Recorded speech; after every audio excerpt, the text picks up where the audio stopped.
মাথার উপরে যেদিন সূর্যটা নেমে আসবে, সূর্যের তাপে গুনাহগারের মাথার মগজগুলো ভাতের মারের মতো ফুটতে থাকবে। ওই সময় সহ্য কেমনে করবি? একটা বেতের বাড়ি দিলে সহ্য করতে পারি না। যদি গুনাহগার হয়ে কবরে যায়, ফেরেশতাদের আঘাত কেমন করে সহ্য করব?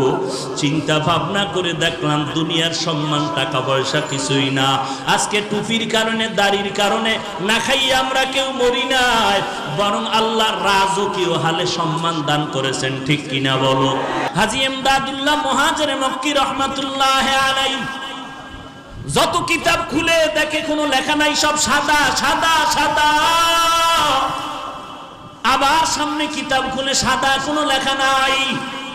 এইভাবে করে করে করে করে কোনো কিতাবগুলোর